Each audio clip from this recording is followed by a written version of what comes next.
बिस्मिल्लाहिर्रहमानिर्रहीम। अस्सलाम वालेकुम नाज़रीन, मैं हूं अमशरी। आज का दिन पाकिस्तान की तारीख के अहम तरीन दिन है। नाज़रीन, जो लोग इंसाफ में रुकावट थे उन्हें आज मुंह की खाना पड़ी।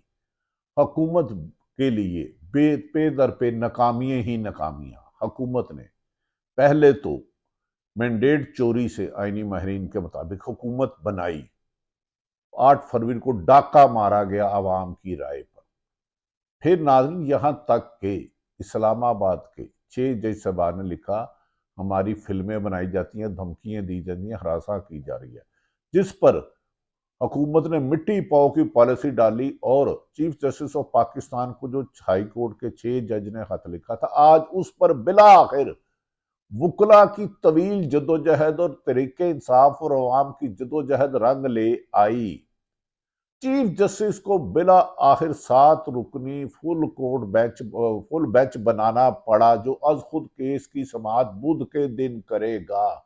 बड़े बड़े चेहरे बेनकाब हो जाएंगे। हुकूमत का सरकारी मशीनरी को इस्तेमाल करने का बुरा वक्त शुरू हो गया। कौन कौन शिकंजे में आएगा? चीफ जस्टिस फाइज ईसा ने अज खुद रेफरेंस के तहत समाअत बुध के रोज कर ली, जिसकी तरीके इंसाफ पहले दिन से मुतालबा कर रही थी। दूसरी तरफ हुकूमत को मुंह की खाना पड़ी। हुकूमत ने इस केस पर मिट्टी पाव डालने के लिए रिटायर्ड जज मोहतरम तसद्दुक जलानी की सरबराही में एक कमीशन बनाई थी। आज उन्होंने भी माजरत कर दी। उन्होंने कहा, माफ करता हूं, ये टीआरओ मुझे मंजूर नहीं और इसे सुप्रीम कोर्ट को खुद सुना चाहिए। ऐसी मुंह की खाना पड़ी कि आज तक मिसाल नहीं मिली।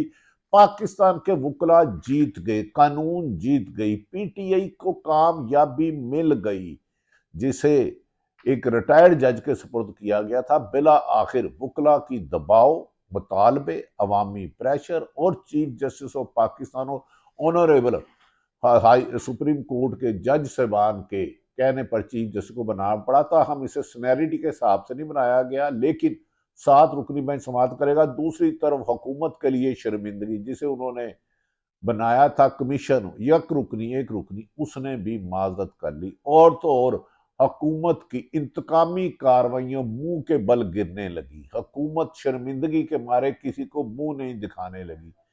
आज इमरान खान बानी पीटीआई तरीके इंसाफ, जो अरसा दराज से 8 माह से ज्यादा जेल की काल कोठरी में वक्त गुजार रहे हैं, उन्हें तोशाखाना केस की सजा को मुअत्तल कर दिया गया। नैब की इंतकामी कार्रवाइयां जमीन बोझ हो गई। पीटीआई के लिए एक ही दिन में हर तरफ से खुशियां आ गई। हुकूमत की कश्ती डूबने लगी। अब कभी इम्कान है कि अगर फुल कोर्ट का बेंच, जो बुध के रोज समाप्त करता है, इसकी लाइव कवरेज करता है, तो हुकूमत की जो मुदाहलत करके जजों से प्रेशर लिए गए हैं, जिनमें मुबैना तौर पर पीटीआई के वकला का दावा है, अफजल शेर मरवत, सलमान अकरम राजा और दीगर वकला के साइफर केस पर भी सजा हरासा करके दी गई। तोशाखाना और इद्दत, तीनों सजाएं खत्म हो जाएंगी। और कौन कौन उनको ब्यूरोक्रेसी में धमकी देता था, सब अब सामने आएंगे। अरशद शरीफ कहता था बादशाह नंगा है, और आखिर आज बादशाह नंगा हो गया। नाज़रीन, हैरत वाली बात है कि सुप्रीम कोर्ट की तारीख में पहली दफा हाई कोर्ट इस्लामाबाद के 6 मोहतरम जज साहबान ने सुप्रीम कोर्ट को एक खत लिखा था कि मोहतरम, हमारे घरों में कैमरे लगाए जाते हैं, किसी के अजीज को हुआ किया बरहना करके करंट लगाया। ना ये जज जो है ना, इनके हाथ में बज़ाहिर जिंदगी और मौत का फैसला होता है। वो अगर किसी को बरी कर दें, कत्ल के केस में बरी हो जाता है। अगर कह दें सजाए मौत, सजा होती है, अदरवाइज वो अपील करता है। और इस वक्त पाक किसी भी माशरे की कामयाबी में अमन और तरक्की हो ही नहीं सकती अगर उसकी अदलिया इंडिपेंडेंट ना हो। लेकिन यहाँ 6 जजों को बता दिया कि हमें दबाव में ला के काम किया जा रहा है। मनपसंद फैसले फैसले लिए जा रहे हैं, जिस पर जस्टिस फाइज ईसा ने फुल कोर्ट बनाया, लेकिन अपने ही जजों की नहीं सुनी और वजीर आजम पाकिस्तान से मुलाकात करके उन्हें कहा, जी एक रिटायर्ड जज के तहत कमीशन बना दें। और वजीर कानून आदम नजीर तालड़ ने कह दिया पहले तो तयन करेंगे ये फैसला भी ठीक है कि नहीं है, मिसकंडक्ट किया गया है, जिस पर पाकिस्तान भर की बारों ने सख्त एहतजाज किया और हुकूमत के इस रवैये पर एहतजाज किया। उन्होंने कहा इस केस का हल सिर्फ और सिर्फ सो मोटो 1843 के तहत सो मोटो है और इसे भी ओपन कोर्ट में ट्रायल किया जाए, जिसमें पाकिस्तान के टॉप क्लास ए क्लास वकला और तमाम बार ने इसे सो मोटो लेने का मुतालबा किया था और इसकी लाइव कवरेज का किया था। बिला आखिर अवाम की वजह से चीफ जस्टिस ने आज फैसला किया है, बुध 11 बजे होगा। नाज़रीन, हैरत वाली बात है कि इसके अलावा तसद्दुक हुसैन जलानी, जिसे इस कमेटी का सरबराह बनाया गया था, उन्होंने खुद आज प्राइम मिनिस्टर को खत लिखा। कहते हैं ना कि शर्म मगर तुम्हें नहीं आती, मुंह की खाना पड़ी है इस तरह की ज्यादती, क्योंकि पुलिस और डीएमजी अफसर ब्यूरोक्रेसी में फर्क है। जज साहबान ही उम्मीद की किरण है और मैं तसद्दुक हुसैन को भी सलाम करता हूं और इस केस में जद्दोजहद हर करने वाला, क्योंकि ये कानून और इंसाफ की फराहमी की यकीनी है, किसी एक जमात का वास्ता नहीं है, हुकूमत किसी भी हो। चीफ रिटायर्ड जस्टिस रिटायर्ड तसद्दुक हुसैन ने इस्लामाबाद के जजों के खत 6 जजों के बनने वाले इंक्वायरी कमीशन की सरबराही से माजरत कबूल कर ली। अब वजीर कानून किस मुंह से सामने आएंगे, कैसे प्रेस कॉन्फ्रेंस करेंगे? वो तो कह रहे, उन्होंने तो कहा था कि ये तयन करेंगे कि इल्जाम ठीक भी हैं कि गलत हैं। जस्टिस राय तसद्दुक हुसैन ने वजीर आजम को माजरत का खत लिखा। एतमाद, उन्होंने कहा एतमाद करने पर वफाकी कबीना का मशकूर हूं, जाती इस पर नहीं कर सकता। उन्होंने खत में मौकफ इख्तियार किया, जो सबसे अहम बात है कि मुनासिब होगा चीफ जस्टिस अदारे की सतह पर इस इशू को फैसला करें और खुद नोटिस लें, क्योंकि जज के खत का मामला आर्टिकल 209 में मुकम्मल आता ही नहीं, इस जमन में आता ही नहीं, इसमें शामिल ही नहीं, ये इंक्वायरी में कर ही नहीं सकता। अंदाजा करें कि हुकूमत बुग़्ज़ इमरान में किस हद तक अदारों को इस्तेमाल कर रही है। पुलिस ने लाखों हजारों लोगों पर झूठे मुकदमा दर्ज किए, कत्ल के, अगवा के, चोरी के, 9 मई के लातदाद, और अब जजों को भी मजाक बनाने लगा था। लेकिन 6 जजों को भी सलाम और वकला की जद्दोजहद को भी सलाम। वो के वकला तकसीम है। साबक जस्टिस, जिसे हुकूमत ने खुद शहबाज शरीफ वज़ीर आज़म कमीशन में, उन्होंने कहा कि खत में कमीशन के टीआरओ से भी इत्तफाक नहीं करता। उन्होंने कहा कमीशन के टीआरओ के मामले से सही मुताबिकत नहीं रखते। मेरे लिए इंक्वायरी करना अदालती मामलात में मदाहलत करना होगा। इसका मतलब है हुकूमत मदाहलत कर रही थी 6 जजों को प्रेशर में हरासा करने में। ये था जो हद सुप्रीम जुडिशल काउंसिल को लिखा गया, इसकी इंक्वायरी कमीशन के तहत दुरुस्त नहीं, यानी कि सो मोटो लेना चाहिए। नाज़रीन, इससे बड़ी थप्पड़ नहीं पड़ सकता हुकूमत का कि याद रखें कि इसी हुकूमत नून लीग पर सुप्रीम कोर्ट पर हमला किया होगा। जस्टिस मोहतरम शहबाज शरीफ साहब ने मोहतरम जस्टिस कयूम को बेनजीर को सजा देने के लिए कहा था। आज जबकि नाज़रीन, हैरत है कि आज जिसको सू मोटो चीफ जस्टिस को पाकिस्तान ने 7 रुकनी लिया है, पहले यही फाइज ईसा हमेशा उमर अता बदयाल में कहते थे सीनियरिटी के लिहाज से सबको शामिल करना चाहिए। जिन 7 रुकनी बेंच को बनाया गया है और उसकी सरबराही फाइज ईसा करेंगे, उन जजों की तफसीलात भी बताएंगे और आप खुद समझा करें। पहले कहते नून लीग फड्डा डालती थी हम ख्याल बेंच, मर्जी का बेंच, अब आप फैसला करें। चीफ जस्टिस साहब ने जो बेंच बनाया है, उनके नाम फिर मैं सुनहरी लिस्ट भी आपके सामने रखूंगा।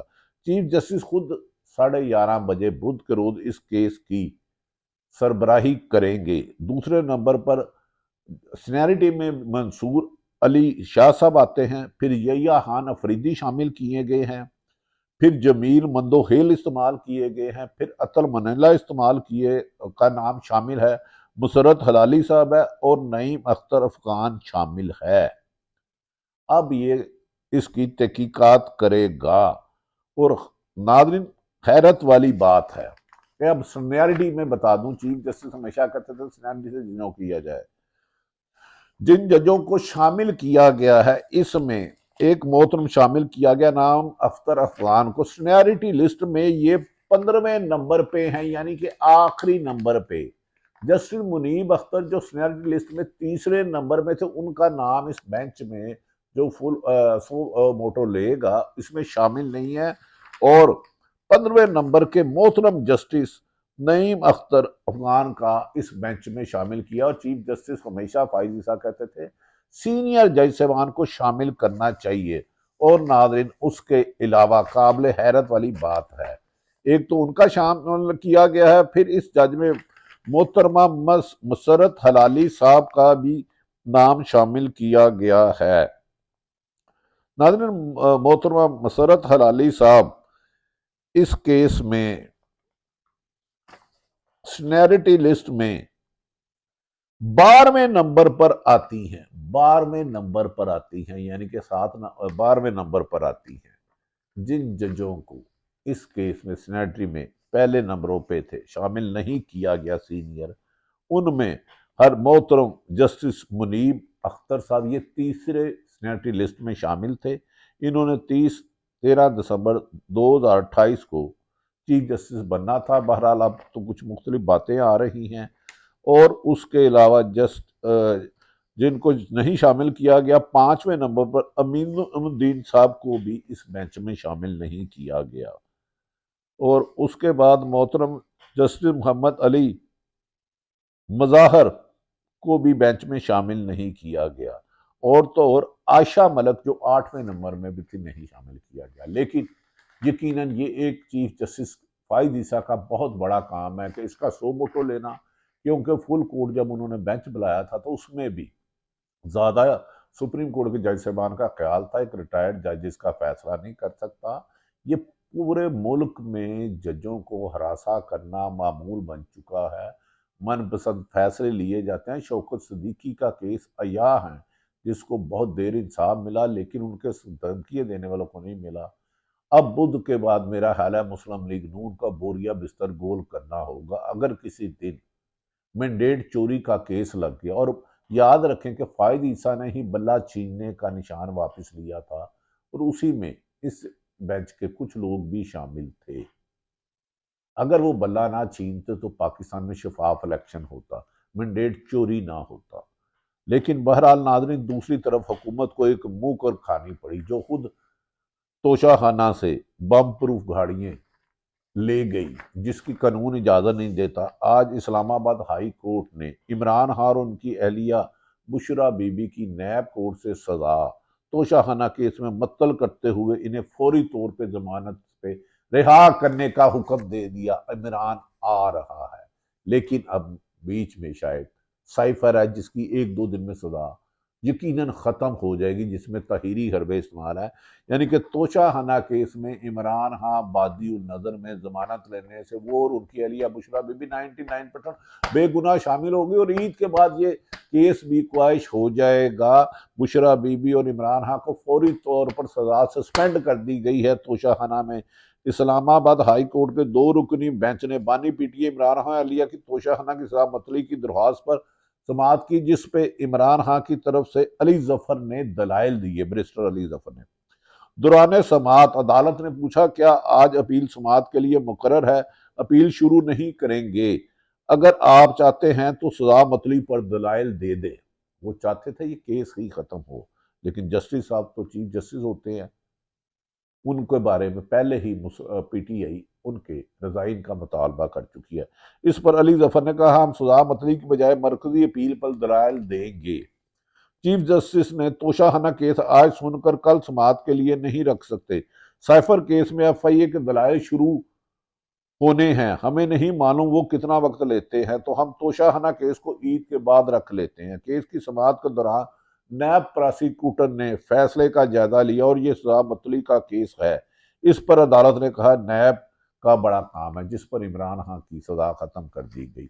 नाज़रीन, बैरिस्टर गौहर अली पाकिस्तान की 300 वकला, जिसमें तसद्दक साहब के बेटे भी थे, उन्होंने कहा था ये कमीशन बनाना गैर आईनी है, सो मोटो लेना चाहिए। बैरिस्टर एतजाज हसन गौहर अली पहले ही साइफर को सिफर कह चुके। इद्दत केस तो सजा अदालत के लिए, अदालती फैसलों के लिए स्या फैसला है। इस पर सलमान अकरम राजा, शुएब शहीन और दीगर वकला ने कहा जजों के घर में कैमरे नस्ब करके चादर चारद्वारी का तकद्दुस पमाल करना और अदालतों के जजों को हरासा करना किसी भी तौर पे काबिल इंसाफ नहीं। इस तरह तो 24 करोड़ अवाम में इंसाफ का से इतमाद उठ जाएगा और मुल्क में जंगल का बनाना रिपब्लिक बन जाएगा। आज के 3 बड़े फैसले हुकूमत की नाकामियों का सबूत और इमरान खां की खुशखबरियों और अवाम खां की जद्दोजहद का मजहर है। हमें यकीन है कि आने वाले दिनों में यही अदालतें हमें भी इंसाफ देगी, क्योंकि मीडिया पर भी जजों से ज्यादा दबाव है, उन्हें हरासा किया जा रहा है। उन्होंने जो इल्जाम लगाया है वो कम है। मीडिया के साथ जो जुल्म सितम हो रहा है, इसकी एक तवील दास्तान मौजूद है। हमें यकीन है कि मीडिया भी किसी दिन अपने ऊपर होने वाले मजालिम के लिए चीफ जस्टिस ऑफ पाकिस्तान और अदलिया से रजू करेंगे और उसकी भी इंडिपेंडेंट इंक्वायरी की जाएगी ताकि इंसाफ के तकाजे पूरे हों।